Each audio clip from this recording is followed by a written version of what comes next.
स्वार्थ से रिश्ते बनाने की कितनी भी कोशिश करें, वो कभी नहीं बनते हैं, और प्रेम से बने रिश्तों को कितना भी तोड़ने की कोशिश करें, वो कभी नहीं टूटते। बुरे वक्त में तो हर कोई भगवान को याद करता है, पर दुनिया में बहुत ही कम लोग हैं जो अपने अच्छे वक्त में भी भगवान को याद करते हैं। संघर्ष करते हुए कभी मत घबराना, क्योंकि संघर्ष के दौरान ही इंसान अकेला होता है। सफलता के बाद तो सारी दुनिया साथ देती है। प्रेम का कोई रूप नहीं होता। जब कोई एहसास खुद से ज्यादा अच्छा लगे तो वो प्रेम है। सच्चा स्नेह करने वाला केवल आपको बुरा बोल सकता है, कभी आपका बुरा नहीं कर सकता, क्योंकि उसकी नाराजगी में आपकी फिक्र और दिल में आपके प्रति सच्चा स्नेह होता है। परेशानी आए तो ईमानदार रहें, धन आ जाए तो सरल रहें, अधिकार मिलने पर नम्र रहें और क्रोध आने पर शांत रहें। यही जीवन का प्रबंधन कहलाता है। यहाँ सभी के जीवन में मुसीबतें जरूर है, लेकिन जो मुसीबतों से लड़कर आगे बढ़े वही आज की महाभारत का अर्जुन है। अगर भगवान तुमसे ज्यादा इंतजार करवा रहे हैं तो तैयार रहना, वो उससे कहीं ज्यादा देने वाले हैं जितना तुमने मांगा है। संसार में सबसे श्रेष्ठ संबंध भगवान के साथ ही है, जिसमें कभी दुख नहीं मिलता। पांव दिखते नहीं फिर भी हर संकट में दौड़ के आता है, हाथ भी दिखते नहीं लेकिन सर पे हाथ फिराता है। बस यूं समझो कि मेरे तो हर सुख दुख में मेरा कृष्ण काम आता है। तनाव से केवल समस्याएं जन्म ले सकती है, समाधान खोजने हैं तो मुस्कुराना ही पड़ेगा। कुछ बुद्धिमान तो होते हैं, परंतु धन के हाथ लगते ही उनमें अभिमान की आग बहुत तीव्रता से जलने लगती है। कभी कभी आप बिना कुछ गलत किए भी बुरे बन जाते हैं, क्योंकि जैसा लोग चाहते हैं आप वैसा नहीं करते। जिस डर से आत्मविश्वास की हानि होने लगे, उस डर का अंत करना अवश्य हो जाता है। समय और स्थिति कभी भी बदल सकती है। आंख कभी किसी का ना ही अपमान करे और न ही किसी को तुच्छ समझे। आप शक्तिशाली हो सकते हैं, पर समय आपसे अधिक शक्तिशाली है।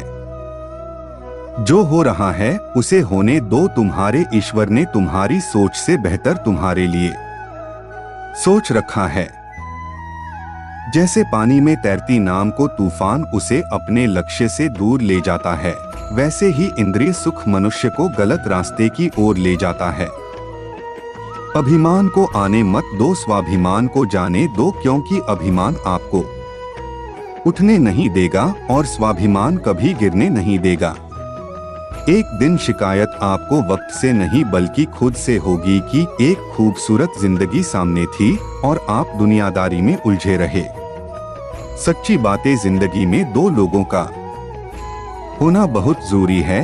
एक कृष्ण जो ना लड़े फिर भी जीत पक्की कर दे, दूसरा कर्ण जो हार सामने हो फिर भी साथ ना छोड़े। आपकी नियत से ईश्वर खुश होते हैं और दिखावे से इंसान। अब ये आप पर निर्भर करता है कि आप किसे खुश करना चाहते हैं। जब आप कृष्ण की पूजा नहीं कर पाए तो यह मत समझना समय नहीं मिला। सोचो, आज हमने ऐसा कौन सा काम किया कि भगवान ने अपने सामने खड़ा होना पसंद नहीं किया। अगर साफ नियत से मांगा जाए तो ईश्वर नसीब से बढ़कर देता है। प्रेम शरीर या सुंदरता को देखकर नहीं होता है, प्रेम हृदय से होता है। जहाँ दो हृदय मिल जाए वही प्रेम जन्म लेता है। मन को निराश न कर, बस श्री कृष्ण पर तू विश्वास कर, हर पल साथ है। मुरली वाला इस बात का एहसास कर, समस्याएं हमारे जीवन में बेवजह नहीं आती, उनका आना एक इशारा है कि हमें अपने जीवन में कुछ बदलना है। मौन रहना अच्छा है, परंतु अन्याय हो तब नहीं।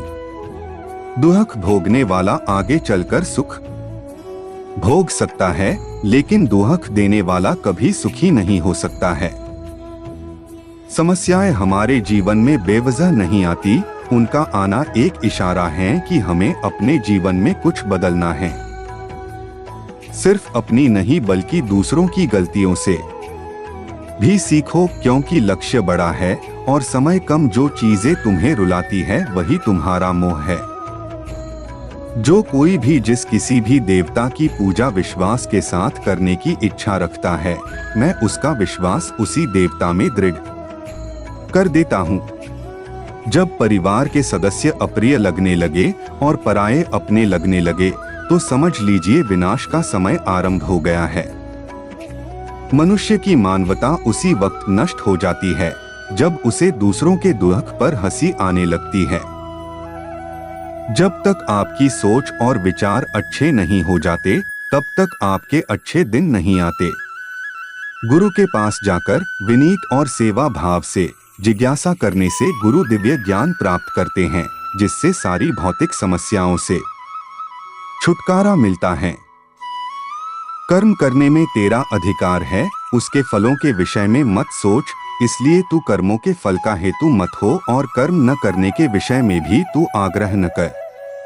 जो मनुष्य सभी इच्छाओं व कामनाओं को त्याग कर ममता रहित और अहंकार रहित होकर अपने कर्तव्यों का पालन करता है, उसे ही शांति प्राप्त होती है।